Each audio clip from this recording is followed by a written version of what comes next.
it was great. I totally enjoyed that feature. I enjoyed the interview. And for them to highlight Black scientists, Black doctors, Black strategists in Harper's Bazaar, that was amazing for me. Welcome to When You Grow Up, the podcast for conversations between students with goals and the people who have already achieved them. Brought to you by Hopkins Connect at Johns Hopkins University. In this podcast, we match students for a conversation with their dream mentor. Here's our student host for today's episode. Hi, I'm Rebecca Redding. Originally, I was from California, but I'm currently living in Maryland. I am actually an active duty Army officer and have been for the past 10 years, but currently attending graduate school at the Whiting School of Engineering at Johns Hopkins. Right now, I'm studying chemical engineering, and I'd like to introduce my guest, Cynthia Johnson, the CEO and chief chemist of Cindy J Labs.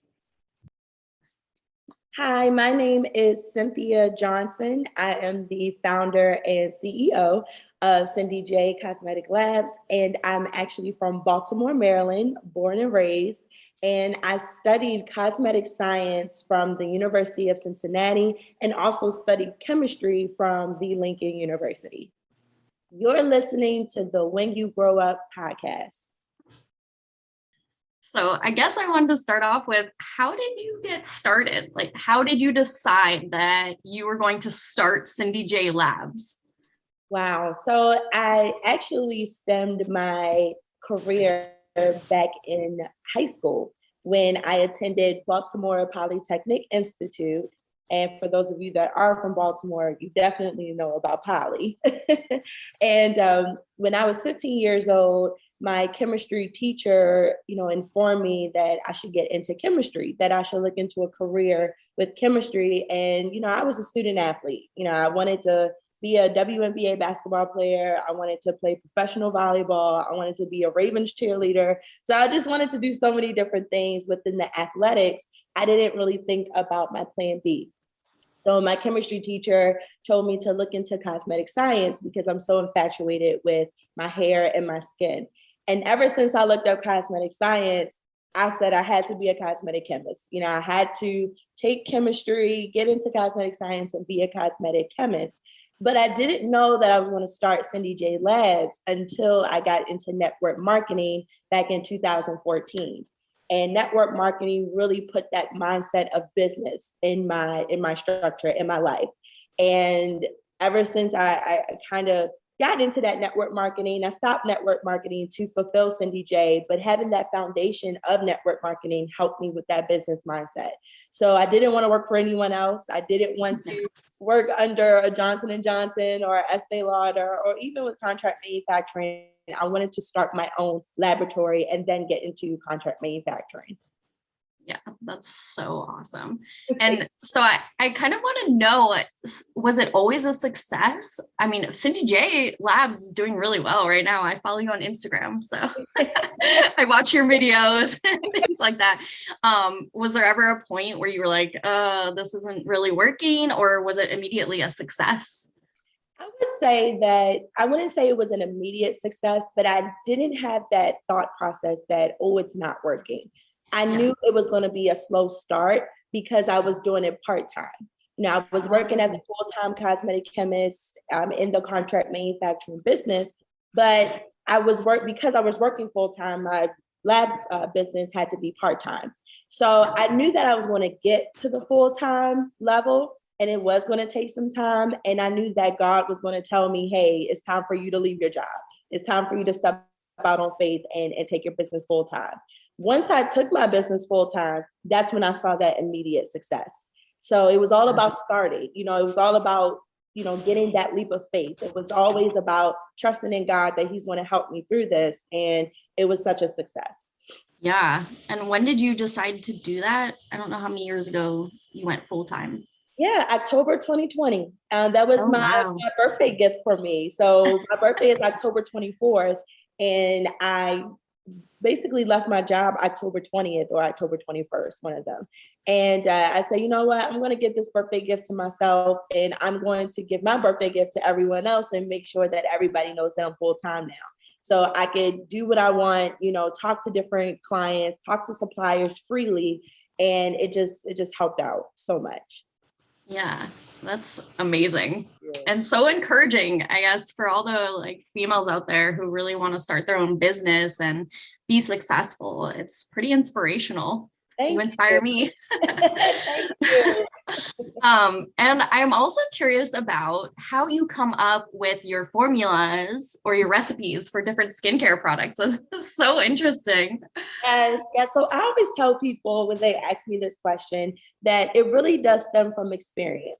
You also have your book knowledge, you also have your networking going on, but you really have to be hands-on in the laboratory to really get the feel of how to create skincare products or hair care products. Having that book knowledge is a great foundation. But if you don't have that hands-on experience, then you're not going to be a great cosmetic chemist.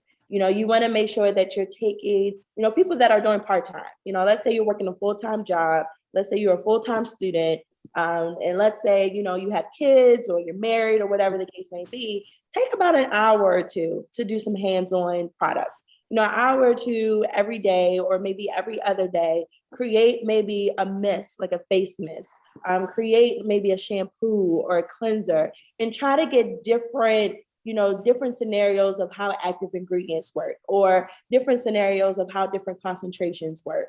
And that way you can kind of get a feel of, okay, I know this isn't going to work when I start to make another type of product. So you're getting that hands-on experience with that book knowledge foundation. Yeah. I actually saw on Instagram that one of the ingredients, I guess, is the color fuchsia you guys like to use because that's your favorite color. That's so great. Yes. Actually, fuchsia is my mom's favorite color. And when I made Cindy J, when I created the brand for Cindy J and just the colors, I wanted to incorporate my entire family. So Cindy came from my aunt Cindy. She passed away when she was, I want to say 11 years old. And I think it's 9 years old, one of those ages. And she was 11 months older than my mom.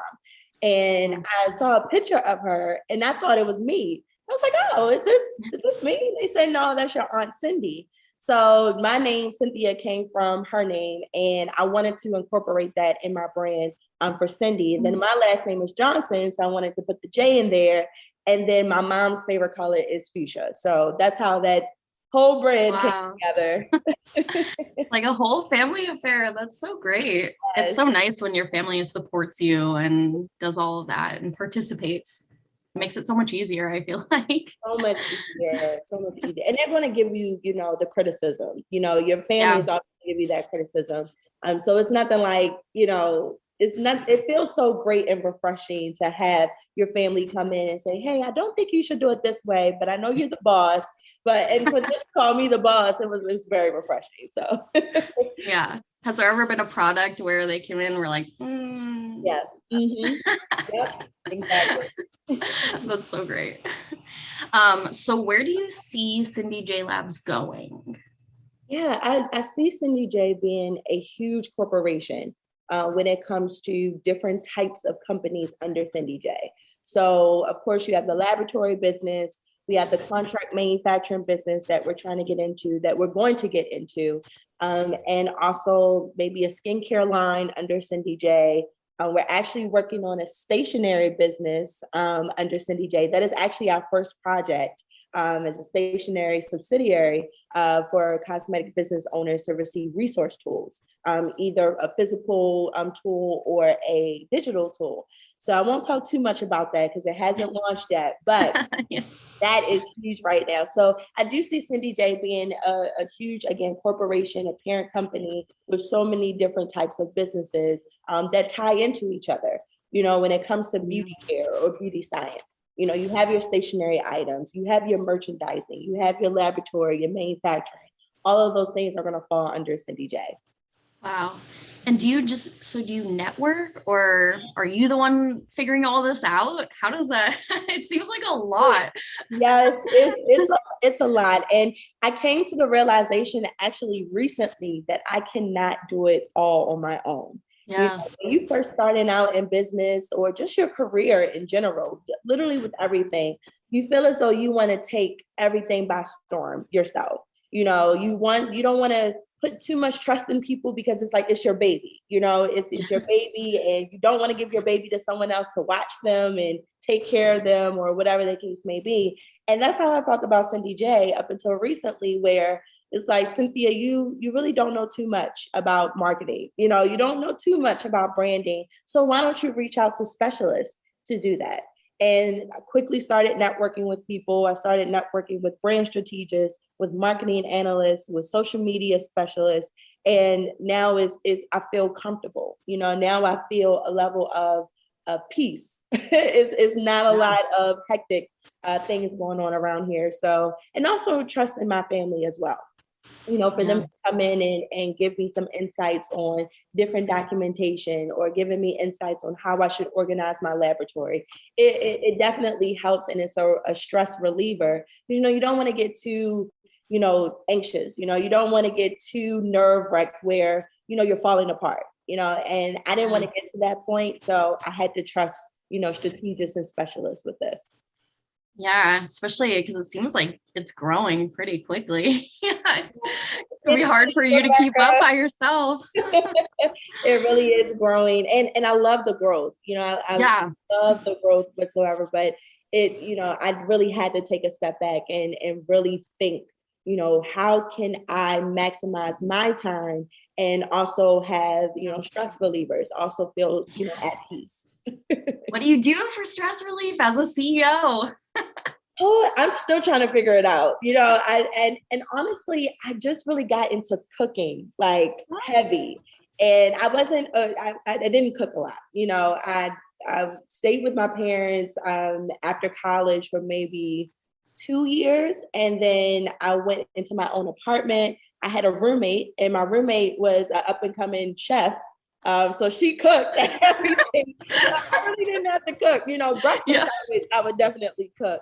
But when it came to like dinner, I was not cooking whatsoever. And then I moved into my house in 2019, and I found myself eating out a whole lot. And I'm like, this is not going to work out. Like, you used to be an athlete. You have to start eating healthy. And then I got into HelloFresh. And HelloFresh has helped me so much. And that's such a stress reliever for me. Like, I love to cook now. I love to go home, look at the recipes, and then switch it up a little bit, do my own thing. You would think my kitchen is a restaurant, because that's how it feels. Like, it feels really good to cook when I go home. Yeah. I feel like it's similar to creating recipes for cosmetics, food. It's like, it's all a recipe and changing things up how you want to do it. Yes. It's similar, but a little bit different, so that it lets you kind of get that stress relief out for sure. Right. You definitely want to follow the recipe when you're doing cosmetic science. But with food, you want to follow the recipe, but you can put your little, dibble dabs in there. You can't do that with cosmetic science. Yeah, that's true. That's true. So would you suggest, a person who's interested in cosmetics, like, what is the background that you think would be most helpful? Would be marketing or business, or cosmetic science seems like kind of like a necessity, I guess. So I'm just studying, having that foundation again with the chemistry, with any type of science really, but mainly chemistry. And also, going for that cosmetic science knowledge. That's definitely going to help in different aspects of the beauty industry, whether you're a sales representative, whether you're a marketing analysis, whether you're in supply chain. It's so good that with cosmetic science, you can literally do anything in the beauty industry. It's good to have that cosmetic science background, because it helps you talk to different types of people with that background. So let's say you're a sales representative. Let's say that, you're trying to sell a product to someone, or let's say you're trying to sell an ingredient to someone. You have that cosmetic science knowledge to let them know, hey, this ingredient can work at this certain pH, or hey, this ingredient can work if you, formulate it with like a vitamin C, or if you formulate it with a kojic acid.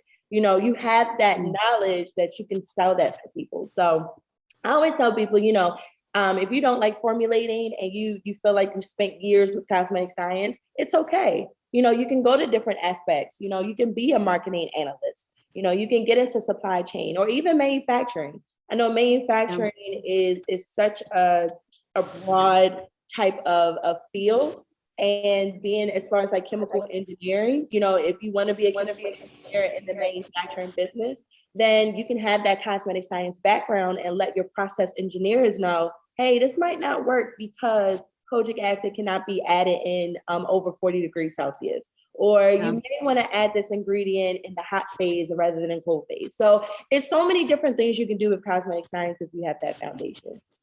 Yeah, I was thinking, with my chemical engineering background, I feel like you need that like cosmetic science, like, I don't know, direction to just kind of help you. Because otherwise, it's so broad. Like chemical engineering is in everything. So you wouldn't necessarily know what specifically in cosmetics would work or not work. But I think that's so great to have that background. I'm excited. I definitely want to get a cosmetic science degree now.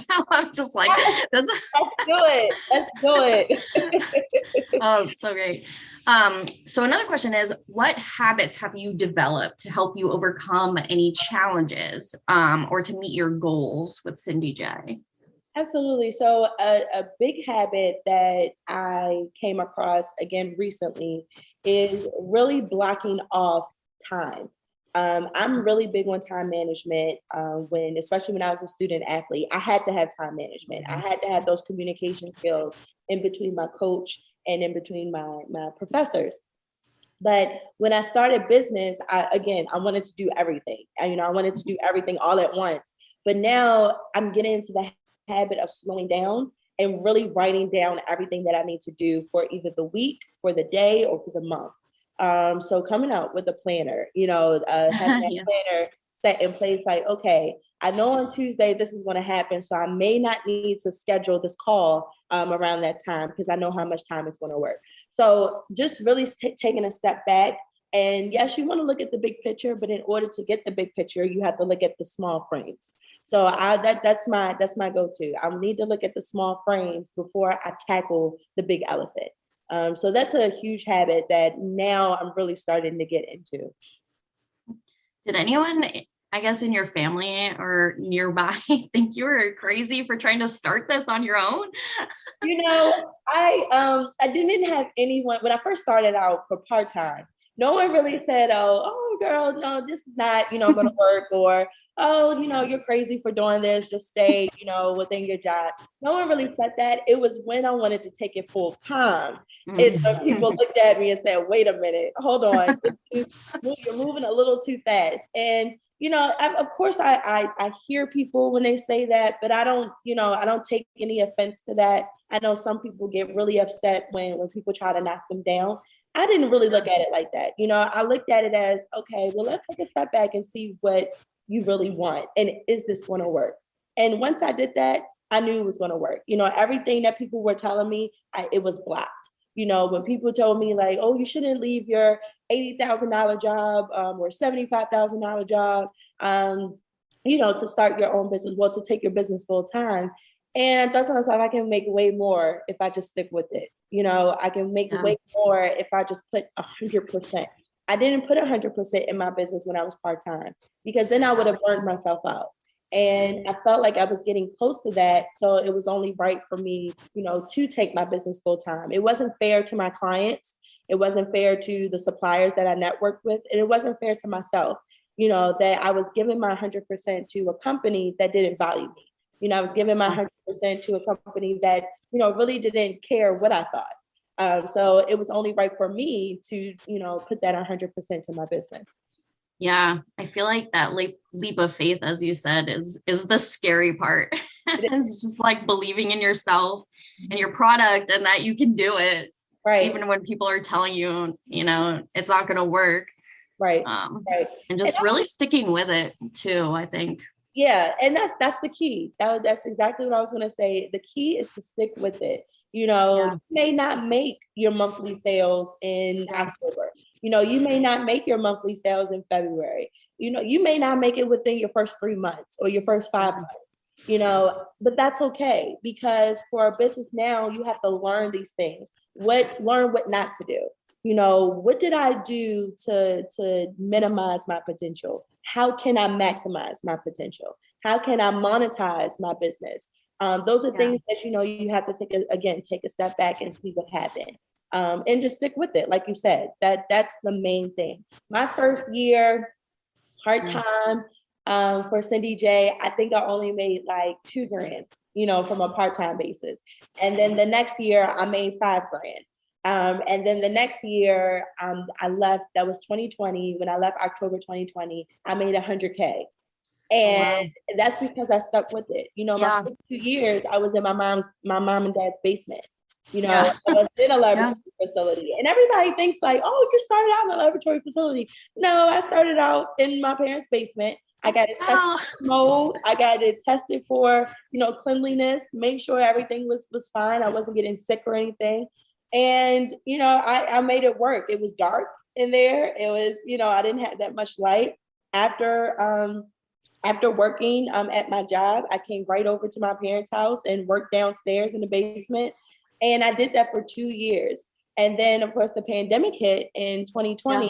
And I thought to myself, I have to get out of here. Like a lot of people are coming to me now, and I can't just be in this space.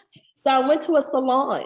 I went to a salon suite. I didn't even go to a laboratory. Once again, I went to a salon suite. And then that first year in the salon suite, I'm sorry, not even first year, 6 months being in the salon suite and taking my business full time, my business started quickly growing. And then that's when I moved into this laboratory facility. I honestly thought you went straight to a laboratory too. So now I'm like, whoa, hold on. It's a game changer, right? It is. Okay. Yeah. So you were small and so where were you did you sell on Etsy? Like how did you get your product out there? So with my Cindy J business, it was about services. So I didn't have a product. Okay. I help people start their own business. So they came to me to create their products for them so that they can get it scaled up to a manufacturer. So I was more like the consultant. I was like the middleman before getting to a manufacturer. But even with that, just being in my basement, I tackled social media. Social media was huge. I was honest with everyone. I made sure I was transparent. I didn't give this facade of, oh, I'm this big time cosmetic chemist in a huge laboratory facility. I let people know my story. I let people know, hey, all the people that started with me, from the ground, of course, people that started following me later down the line, they didn't get that background. They didn't get that testimony of being in my basement. But just for people that started out with me, I let them know, hey, I'm in my parents' basement and I'm making your products. So you want to work with me or you don't. And my price picture was very, very, very cheap. It was very cheap, very cost effective, I guess, for startups. But as you grow, your price grows. And of course, for those people that were with me, they understood that. So it definitely started in the basement. Now I'm here. So you were so you were kind of using your knowledge to develop products for other companies and things like that. Correct. And now, I guess, when did you transition then to creating your own companies or your own products for Cindy J specifically? So I don't have my own products yet. So I'm still doing the consulting. I'm still creating products here in the laboratory for business owners. Later down the line, we're definitely looking into getting skincare, into the skincare industry. Right now, we're getting into the stationery business like we talked about earlier. Yeah. And again, just being that resource for cosmetic business owners, for brand owners. Yeah. So yes, you're going to get the product, you're going to get the formula from us, but you're also going to get another type of resource tool. Wow. Yeah. That's interesting. So are there specific brands that you provide recipes and products and stuff for? Are you allowed to tell us? So actually there's one brand that I can tell you. We did sign off on, with the NDA and everything. Yeah. We are a contract laboratory. We typically don't expose who we worked with, but there's a young lady. She is doing amazing. Her brand is called Naturally Drenched. And she has a conditioning treatment that is doing numbers right now. She has been featured in Essence. She's been featured on Allure. She's been featured in so many different types of blogs and magazines and websites. And I'm very proud of her. She's doing amazing. That's naturally drenched, by the way. So you see that blue and purple and a splash of yellow bottle, that formula was created by Cindy J. That's pretty cool. It's so awesome that you can just like go out in the world and be like, I made that. Yes, that's exactly what we want to do. We want to be able to say, hey, we manufactured these units, or hey, we filled these units, or, we created this custom formula. Everything we do in the laboratory is custom formulated. We don't have stock formulas anywhere to say, hey, let's pull this deep conditioner and tweak it a little bit to make it for them. Everything's custom formulated here. Wow. And then, so because everything's custom formulated, you have to meet with each client and then see what they want. And then I assume you can't reuse any kind of, you reuse base recipes, but then you kind of have to alter it from there. Is that how it works? So based on their profile or their survey, they, just based off of just that in general, I know what type of product they're looking for. So again, that goes back to the experience. In my mind, I already know what type of ingredients to use. In my mind, I already know what type of emulsification process or preservation process to use. So that, again, that hands-on experience helps so much because it starts to become repetitive.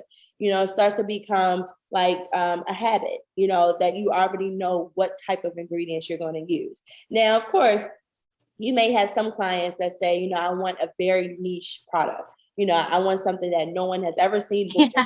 And of course, that's something that we have to research. We have to get into that custom research with different suppliers. But for people that, are looking for just a regular deep conditioner or regular lotion or cleanser, and maybe have some promotional ingredients in there, I already know exactly what ingredients to use and to make those ingredients compatible with their ingredients. Yeah. Do you ever add anything like, I know you guys do the colors, fuchsia. Do you ever add anything like crazy in there? Like, I don't know, little weird shaped beads or anything? Yeah, well, absolutely. We've had so many different products where you're putting beads or like nut shells in there. I've had one product where we put walnut shells in there. And not even like the shells, like the actual shell, but it is a cosmetic ingredient. So they basically, kind of formulated it to look like a bead, but it's called a walnut shell. So it's able to exfoliate the skin, exfoliate the body. So I've definitely seen some crazy ingredients out there, but it works. So. Yeah. No, it's definitely interesting what things kind of work. And I don't know, it absolutely does not need to be all chemical. There's so many natural ingredients that people have been using, I feel like, for hundreds of years that we're getting back to, and you're just like, oh yeah, this did work. right And a lot of like the natural ingredients, and I tell everyone that I come across, I've had one young lady tell me I want a chemical free product, and I told her that's so not possible to get a chemical free product because everything's a chemical. But I get what you're trying to say. You're trying to say you want a natural or naturally derived product. And the natural wave is just booming right now. It's doing great numbers, but it's also vital for people to come to a cosmetic chemist in order to incorporate those natural ingredients in your cosmetic product, because you don't want to create something that's natural and then it expires after 3 days. You want to make sure that you're formulating it correctly so you have a 2-year shelf life. So when people talk about, preservatives in their cosmetics, I'm like, it has to have some kind of a preservative, because otherwise, but there's some that are better than others. Right. And with some of I'm just very shocked or surprised that this preservation system or the thoughts of a preservation system is still showing a negative effect in the beauty industry. I'm very shocked because we even had businesses like Cow who had to recall on Jergens because of a preservation system. So that should show you right now that you need a preservative in your product. Now, whether it's natural or synthetic, it's totally up to the brand and it's totally up to the intended use of the product. So a lot of natural preservatives, you have to use like over 2% for it to even have that broad spectrum, rather than your synthetic ingredients where maybe it's between 0.1 and 0.9%. So it just really just depends on what you're looking for. But us chemists have to educate our consumers on different things like that. Yeah, I feel like sometimes people just go into the media and you're like, this is bad. It's like, right. Like, what is your background that tells you, that this is bad? It's like, right. People like reading Facebook news. Yeah. So I guess I get one last question maybe. So when has your career path surprised you? Ooh. When has it surprised me? I would say when I was featured in Harper's Bazaar. That's when I was like, wow, it's getting real. It's real. That's when it was getting real. Wow. I did a photo shoot to get, a new headshot, because the headshot that I didn't even have a headshot. This, mind you, when I was part-time, moving into full-time. But I had a photo shoot happening. I had to get people to sign confidentiality agreements and NDAs. Oh my God. It was a whole Harper's Bazaar movement. Like, this is Harper's Bazaar. Wow. This is the oldest fashion magazine in history. So I had to get all that done. And then they told me that the feature was going to be coming out in October. And this is 2020. So again, another birthday gift for me. And when October 2020 came and I picked up my first issue, I thought, like, wow, this is real. Like, it's time for me to leave my job. Yeah. I feel like that was almost that was the leap of faith. It was like, here's that I'm in Harper's Bazaar. Like, I need to do this full time. Like, that's not a little thing. No, this is not a little thing. God said, look, we're going to put Harper's Bazaar in front of you, and you either take it or you just, keep working for someone. And I listened to him. I say, you know what? You're right. I'm going to take this leap of faith. So that was a game changer for me. Like, I remember sitting on the steps, taking a picture, with my little army green outfit on, and it just, like, it was amazing. It was amazing. It was very breathtaking. It was refreshing. Yeah. And again, I was, about to celebrate I think it was my 27th birthday. I'm showing my age. My 27th birthday, and it was great. I totally enjoyed that feature. I enjoyed the interview. And for them to highlight Black scientists, Black doctors, Black strategists in Harper's Bazaar, that was amazing for me. Yeah, that was definitely your kick in the butt to be like, you go do this now. Thank you, Rebecca. I'm glad to have you on my team, because you're like giving me so much life right now. You definitely given me a lot of things to think about, so it's great. So happy we could do this. So happy. Yeah. You have been listening to When You Grow Up, the podcast for conversations between students with goals and the people who have already achieved them. Thank you to our When You Grow Up podcast student team and all the people who make this podcast possible, including our editors, Thomas Nishimoto and Josh Felton, our relationship associates, Camille Blake and Laura Flynn, our marketing coordinator, Himanshi Sharma, our project manager, Ben Stevens, our host students, and all of our guests.